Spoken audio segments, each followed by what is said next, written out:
Je suis vraiment ravi de pouvoir présenter à ce groupe.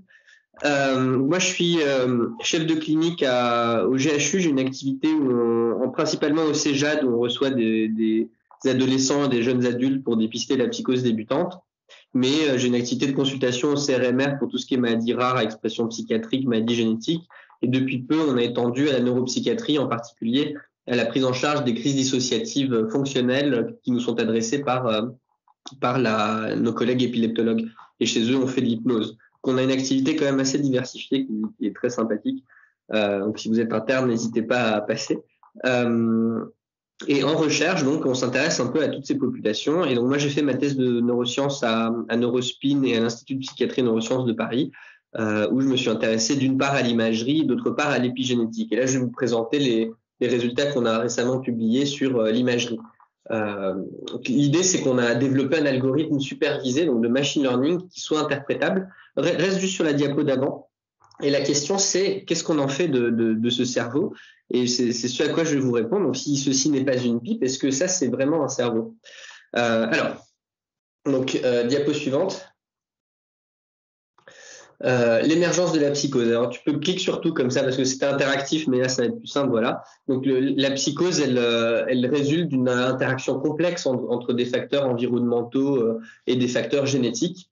Donc, il peut y avoir une vulnérabilité génétique qui va s'exprimer dans le modèle du multiple hits, donc plusieurs coups stressants. Ça peut être le fait de vivre dans un environnement urbain, de souffrir d'une adversité sociale, de traumatisme dans l'enfance, de faire partie d'une minorité ethnique ou raciale, et surtout à l'adolescence d'être exposé au cannabis. Mais il y a comme ça une multiplicité de facteurs qui tous contribuent de manière très faible, ils ont des tailles d'effet très faibles, mais c'est la combinaison de tous ces facteurs sur une vulnérabilité génétique et dans une fenêtre de vulnérabilité particulière qui est liée au neurodéveloppement que vont apparaître les symptômes psychotiques. Donc, clique encore une fois, s'il te plaît. Et donc, l'idée, c'est que donc dans cette interaction gène-environnement et fenêtre de vulnérabilité de maturation cérébrale, le cerveau se développe progressivement. Et à l'adolescence, en fait, on assiste aux dernières phases de maturation, en particulier du cortex préfrontal et de ses connexions, notamment avec les zones sous-corticales et thalamiques en particulier. Et les cellules, certaines des cellules qui sont très importantes et qui finissent leur maturation à ce moment, ce sont les interneurones GABAergiques qui permettent la synchronisation des différentes régions corticales et une activité plus puissante en fréquence, par exemple en gamma. Donc là, le moment où la psychose intervient est important. C'est pour ça que nous, on s'occupe de populations qui sont adolescentes et jeunes adultes pour essayer, à partir d'imagerie de base, de prédire leur devenir à 1 an. Donc, on a des populations qui sont à ultra haut risque de psychose. Tu peux passer la diapo d'après. Ultra haut risque de psychose, je suis passé un peu vite. Ça veut dire que ce sont des patients qui présentent des symptômes qui sont psychotiques par nature, donc des hallucinations, un délire, une désorganisation, une discordance affective, donc une désorganisation psychique, affective, comportementale, mais les symptômes ne sont soit pas assez intenses, soit pas assez fréquents pour permettre un diagnostic d'épisode psychotique franc. C'est pas un diagnostic à proprement parler comme les autres, puisque un premier épisode psychotique, ça peut intervenir dans plein de contextes différents, que ce soit un état dépressif caractérisé avec symptômes psychotiques, un état de stress post-traumatique, une psychose qui avance très progressivement. C'est des profils très différents, mais chez tous, on essaie d'intervenir tôt, de les identifier lorsqu'il y a ces symptômes atténués, un retentissement, et puis de prédire leur devenir au bout d'1 an. Et donc, entre autres, une des hypothèses, c'est de se dire que tous ces phénomènes d'interaction gène-environnement vont affecter la structuration du cerveau, et donc, en utilisant l'imagerie cérébrale, notamment neuroanatomique, est-ce qu'il est possible de prédire le devenir? Donc, il y a eu beaucoup d'articles. C'est souvent un peu la même équipe allemande qui publie ça. Et donc, il y a eu beaucoup d'articles de 2009, disons, à 2020, mais finalement avec une faible performance, une R sous la courbe à 60-70%, qui est faiblement répliquée. En fait, la plupart des articles sont toujours des extensions de la même cohorte. Et puis, surtout, une difficulté d'interprétation. Quand vous voyez, par exemple, cette publication où on identifie chez les sujets ultra haut risque les régions en rouge dont l'augmentation entraîne un risque de psychose accrue et en bleu les régions dont la diminution entraîne un risque de psychose accrue. Qu'est-ce qu'on peut en dire? Est-ce que c'est vraiment des régions ou est-ce que c'est autre chose? Parce qu'en réalité, si vous lisez par exemple cet article, c'est un JAMA Psychiatrie de 2018, l'apprentissage, donc on utilise toutes les régions pour prédire la psychose, il est fait sur des composantes principales. Il n'est pas fait sur chaque cube de matière grise de l'ensemble du cerveau. Donc une composante principale est la résultante d'une combinaison particulière de toutes les variables. Donc une fois qu'on les a définies, est-ce que cette région-là que vous voyez en rouge est vraiment celle-ci ou juste la résultante de l'ensemble du cerveau? Donc, on ne sait pas vraiment expliquer ça. Pour vous montrer un peu comment ça fonctionne, j'ai fait un petit schéma là. Donc là, vous voyez le... Ah oui, pardon. Est-ce que tu peux passer la diapo d'après, s'il te plaît? Alors, fais un clic. Donc ça, c'est une coupe, doucement, voilà, ça, c'est une coupe d'imagerie structurelle. Et puis, en T1, donc la matière grise est en grise, la matière blanche est en blanc. Et puis, en faisant de la morphométrie basée sur les voxels, la voxel-based morphométrie, on découpe le cerveau en 3 dimensions, on a des petits cubes. Clique encore une fois. Merci. Et donc, pour chaque sujet, on peut aligner l'intensité de matière grise de chaque cube sur une ligne comme ça. Donc, on voit que par exemple, pour tel sujet à gauche, il y a tant de matière grise, on va l'indiquer. Ça revient à avoir une sorte de vecteur qui est tout simplement l'alignement hyper descriptif de quelles sont les intensités de matière grise sur l'ensemble du cerveau. Et on fait ça pour tous les sujets, donc reclique une fois. Donc, ça donne une matrice où on a pour chaque sujet et donc chaque rangée, c'est un sujet, et chaque colonne, c'est une région particulière qui indique chez tel sujet quelle est l'intensité de matière grise qu'il y a selon ce découpage-là. Reclique. Et la question qu'on se pose, c'est quelle pondération, c'est-à-dire quelle importance attribuer à cette région-là en particulier dans la prédiction du risque. Donc, par exemple, si on regarde tout en haut à gauche bêta 1, enfin toute la colonne, la première colonne, si avoir beaucoup de matière grise dans cette région est très associé au risque de psychose, eh bien bêta 1 sera très positif. Si avoir très peu de matière grise est associé à un risque de psychose, bêta 1 sera très négatif. Si ce voxel est complètement en dehors, mettons qu'il soit quelque part dans les ventricules ou à l'extérieur du cerveau, eh bien bêta 1 sera quasiment nul. C'est un peu ça l'idée. Donc reclique. Donc ce qu'on donne en entrée, c'est des cartes. Reclique. Merci Ariel. Ce qu'on veut prédire, c'est le statut. Donc là, c'est une classification binaire. Mais en fait, on peut l'appliquer aussi pour par exemple, prédire quelque chose de continu comme l'âge. Et ce qu'on recherche, encore un clic, c'est cette espèce de calque qui représente en fait les pondérations sur l'ensemble du cerveau. Alors là, c'est sur une seule coupe, mais il faut imaginer ça en 3 dimensions. Et donc, on a un nouveau cerveau de sujet. On va lui poser ce calque. Là où c'est rouge, on multiplie par quelque chose de très positif. Là où c'est bleu, on multiplie par quelque chose de très négatif. Là où c'est resté gris, on change rien. Et c'est ce calque-là qui constitue la signature prédictive de la psychose. Par exemple, chez nous, puisque c'est la psychose qu'on veut prédire. Mais attention au surapprentissage. Reclique. Encore une fois. Et donc, le risque, c'est que si on essaye, le plus simple, c'est en regardant la figure de droite, on veut séparer les points noirs des points blancs. Si on est trop précis, c'est-à-dire qu'on fait la courbe un peu sinusoïdale là, qui est en noir foncé, on essaye vraiment de bien séparer les noirs d'un côté et les blancs de l'autre, eh bien, on risque de ne pas être très reproductible parce que on risque d'être influencé par une variation qui est liée au bruit de la cohorte et qui n'est pas vraiment associée à la maladie. Et donc, il faut imposer une certaine... donc la machine, l'algorithme, comme il y a beaucoup plus de variables que de nombre de sujets, on se retrouve toujours dans cette situation où on a moins d'équations que d'inconnus, donc il y a une infinité de solutions, et l'algorithme trouvera toujours une courbe comme ça pour séparer les sujets sains des sujets bientôt malades. Et donc on veut qu'il fasse un certain degré d'erreur pour pas trop coller à la variabilité de notre cohorte et pouvoir rester généralisable. En d'autres termes, encore un clic, c'est un peu ça l'idée, faut éviter. Donc nous, ce qu'on voit, c'est un amas de points. On peut tout à fait overfitter, c'est-à-dire surapprendre et faire un peu ce qu'on veut. Ça, c'est toujours possible de classifier à 100% sur une cohorte, c'est banal. Et en réalité, il faut trouver une manière d'empêcher l'algorithme de faire ça, de sorte qu'il y ait une sorte de degré d'erreur et que le résultat reste reproductible. Alors, encore un clic. Donc, nous, ce qu'on a fait, c'est qu'on avait des sujets à ultra haut risque, en haut, Et ces sujets ultra haut risque, on en avait 82. C'est pas énorme, mais c'est suffisant pour pouvoir faire une prédiction en utilisant des systèmes de validation croisée. C'est-à-dire que pour chaque sujet, on découpe la cohorte en fait en un cinquième sur lequel on met de côté et sur lequel on va s'entraîner, et 4/5 sur lequel on va tester l'algorithme, et 4/5 sur lesquels on va entraîner l'algorithme pour qu'il fasse sa prédiction.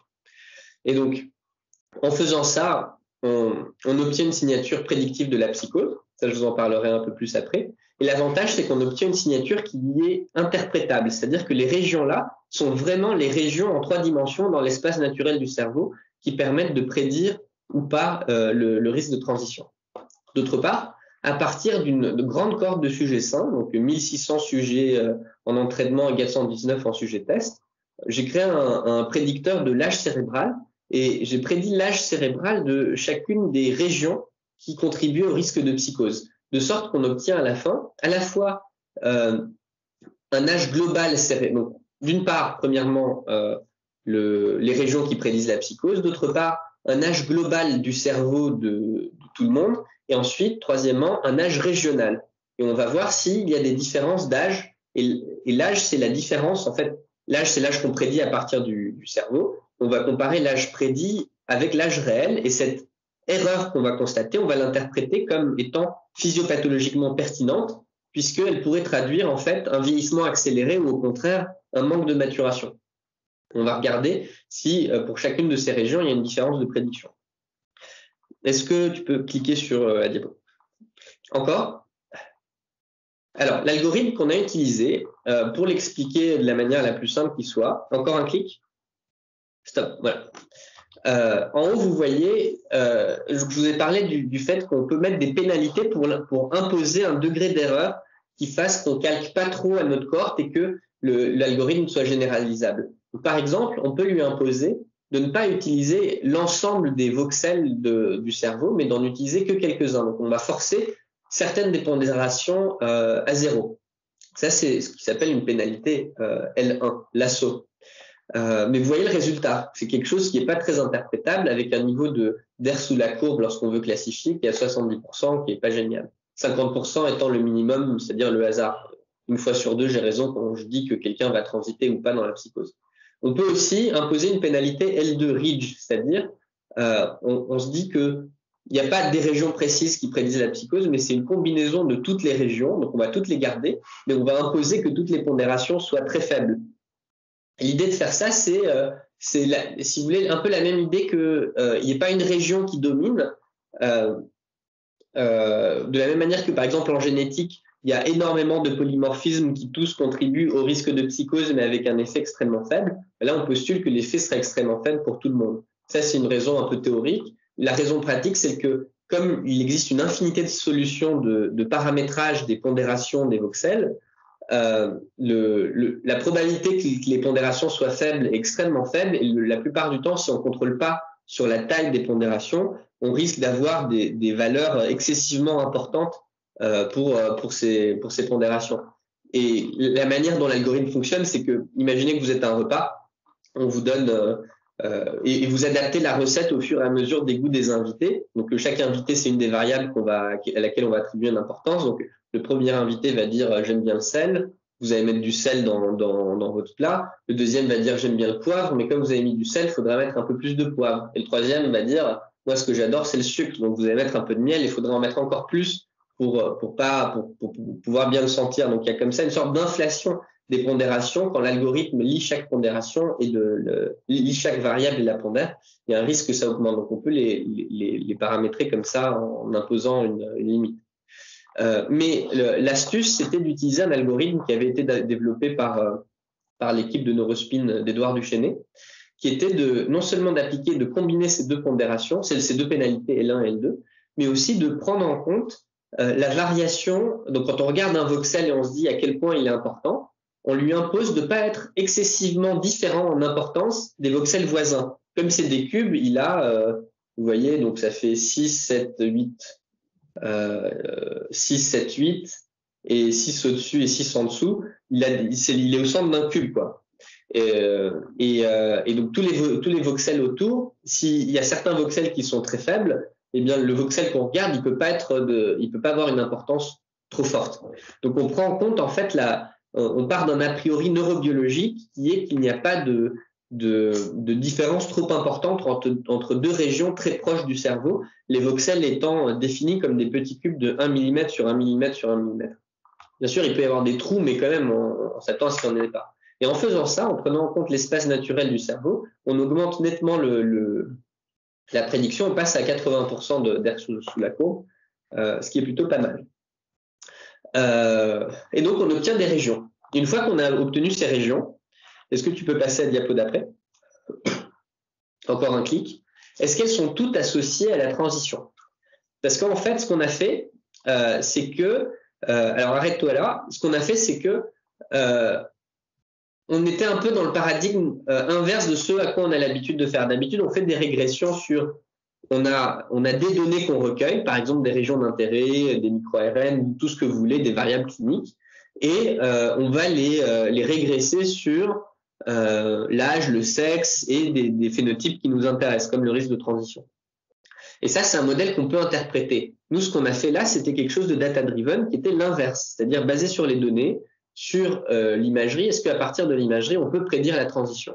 Mais une fois qu'on a les régions, on peut regarder, on peut se dire, mais pourquoi on fait ça? C'est un peu tautologique. On peut regarder si ces régions qui prédisent, est-ce qu'elles sont vraiment associées à la transition? Et en fait, donc, vous voyez sur la figure de droite que parmi les 5 régions qui étaient très significativement associées à la transition, il n'y en a que 3 parmi les 5 régions qui prédisaient de manière importante la transition, il n'y en a que 3 qui, en faisant ce système inversé de régression, sont réellement associées à celle-ci en corrigeant sur l'âge et le sexe. Et en particulier, il y a le cortex préfrontal ventromédial et le gyrus précentral gauche. Et il y en a d'autres, comme le précuneus ou des régions dans le polaire du lobe frontal, qui prédisent la psychose, mais qui ne sont pas associées à la psychose. Alors, comment on interprète ça? Eh bien, l'idée, c'est que ces régions-là vont aider l'algorithme à prédire, mais probablement, elles l'aident lui, il prédit en attribuant une importance à ces régions, en les annulant ou au contraire en augmentant leur effet, mais ça permet sans doute de corriger un bruit qui n'a rien à voir avec la maladie. Il utilise ces régions pour prédire, mais ces régions elles-mêmes n'ont pas une pertinence physiopathologique. Par exemple, vous voyez les régions polaires du lobe frontal, elles sont en réalité corrélées à l'âge, et probablement qu'il y a une différence d'âge entre les transiteurs et les non-transiteurs à l'inclusion, et l'algorithme utilise ces régions-là pour corriger cette différence d'âge. Pour le précuneus, c'est probablement du bruit aussi. Donc c'est très important, une fois qu'on a un prédicteur, d'inverser l'hypothèse pour voir si les régions qui prédisent sont réellement celles qui sont associées à la maladie. Une autre manière plus simple de voir les choses, c'est que si vous avez un signal une région qui est très fortement associée à la maladie, il y a besoin que de la pondérer très peu, finalement, pour la faire participer à la prédiction. Tandis que s'il y a une région qui vraiment contribue à bruiter le signal, dans ce cas, il faudra lui attribuer une pondération très importante négative, par exemple, pour l'annuler. Mais donc la valeur absolue de l'importance qu'on donne, finalement, ne traduit pas une importance physiopathologique. Ça, c'est vraiment très important pour quand vous lisez des articles sur le machine learning, d'avoir bien ça en tête. Il faut toujours vérifier qu'ils ont vérifié la pertinence physiopathologique simplement d'un point de vue statistique ou en testant une association. Donc, le message qui circule, j'aurais dû le mettre là, c'est l'association n'est pas une prédiction et la prédiction n'est pas une association. Vous pouvez imaginer des situations où une association significative très importante entre 2 caractères, c'est typiquement les GWAS. Vous voyez, vous faites des GWAS sur 10 millions de sujets, vous allez voir qu'il y a une association entre une mutation dans tel endroit du gène et le fait d'avoir la maladie. Par contre, la taille d'effet étant très faible, cette GWAS-là ne va pas permettre de prédire. Donc ça, c'est quelque chose où l'association est importante, mais on ne prédit pas. À l'inverse, on peut ne pas avoir d'association du tout parce que les différences de moyenne ne sont pas significatives, mais par la distribution même des sujets qui conduisent à cette moyenne-là, s'ils sont distribués très différemment, il y en a qui sont tous concentrés sur la moyenne, d'autres dans les extrêmes. Si vous imaginez quelque chose en juste une dimension, eh bien, la différence de moyenne ne va pas être significative, mais on va très facilement prédire puisque la distribution ne sera pas la même. Donc, le message à tirer d'un point de vue méthodologique, là, tu peux cliquer. Ariel, je t'ai endormi. C'est que on a le cerveau, donc ça c'est la réalité si elle existe, voilà, il y a un cerveau. Et puis jusqu'à l'interprétation, il y a les pondérations IRM. Ce qu'on voit, c'est pas vraiment le cerveau en soi, hein, c'est des mesures indirectes d'une information tissulaire. Donc ça peut être des protons, ça peut être une charge de lithium. Maintenant, la neurospin, ils ont des séquences qui permettent de voir la distribution du lithium. Ça peut être plein de choses.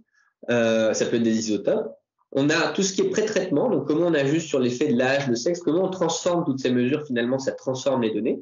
Puis il y a toutes ces combinaisons complexes liées à l'apprentissage supervisé et non supervisé qui vont encore modifier les données. Puis il y a cette pression de raconter toujours une belle histoire qui va faire qu'à la fin, on va avoir une interprétation. Mais en réalité, clique. Voilà, ça reste une image, c'est pas la réalité, c'est une image. Mais nous, donc, avec cet algorithme-là, on a un modèle qui on l'espère, permet de saisir une... nous, on est confiants parce que ça tombe sur des régions qui sont pertinentes et surtout qui nous permettent de mieux prédire la psychose. Et donc, je te laisse passer l'image d'après. Et donc, si on prend les deux régions qui restent associées, même après le test dont je vous ai parlé, c'est le cortex préfrontal ventromédial en haut et c'est le gyrus précentral gauche en bas. Et on a regardé, si vous regardez tout à droite, vous avez à gauche en abscisse les sujets sains, les contrôles, et leur âge cérébral, la différence d'âge cérébral à partir de la prédiction de l'âge fondé sur le cerveau moins l'âge réel. Et au milieu, vous avez les ultra-hauts risques qui ne convertissent pas dans la psychose, qui ne transitent pas. Et tout à droite, en rouge, vous avez les transiteurs qui convertissent dans la psychose. Et vous voyez que pour le cortex préfrontal ventromédial, donc notre prédicteur déjà chez les sujets sains, il prédit bien, vous voyez, l'intervalle de confiance de la population saine pour la différence entre l'âge réel et l'âge prédit, il est autour de 0. Donc ça veut dire qu'on prédit bien. Vous voyez que les non-transiteurs, en fait, ils ont un âge plus élevé et les futurs transiteurs, ils ont un âge significativement plus bas. Donc là, c'est comme si le cortex ventromédial préfrontal présentait une sorte de retard de maturation, un âge plus jeune, en fait, chez les futurs transiteurs. Et c'est l'inverse dans le gyrus précentral gauche, où les futurs transiteurs ont un âge plus élevé, donc une maturation avancée, un vieillissement accéléré. En tout cas, avancé, on ne sait pas s'il est accéléré, puisqu'on est en transversal hein, en temps donné. Et à gauche, les non-converteurs, ils ont c'est encore l'inverse, ils ont un âge plus jeune que la moyenne des contrôles. Et donc, ce que vous voyez au milieu, c'est une sorte de modèle normatif où vous voyez la distribution attendue chez les 2000 sujets sains et la distribution en rouge des transiteurs et en saumon des non-transiteurs. Donc, contrairement à ce qu'on disait auparavant, qui était une sorte de vieillissement accéléré où il y a une sorte qui traduirait une maturation accélérée pathologique. Nous, ce qu'on identifie, c'est qu'en réalité, ça, on l'a reproduit hein, sur l'ensemble du cerveau, d'un point de vue de l'âge neuroanatomique, il est plus vieux chez les sujets transiteurs. Mais quand on regarde région par région, il y a cette espèce d'asynchronisme qui est intéressant, qui va dans le sens de l'hypothèse neurodéveloppementale. On se dirait tout n'évolue pas dans le même sens. Il y a des régions qui maturent plus vite et d'autres qui maturent plus lentement. Et ça rejoint l'idée du retard de maturation, par exemple, des interneurones dans la schizophrénie. La diapo suivante. Eh ben, merci.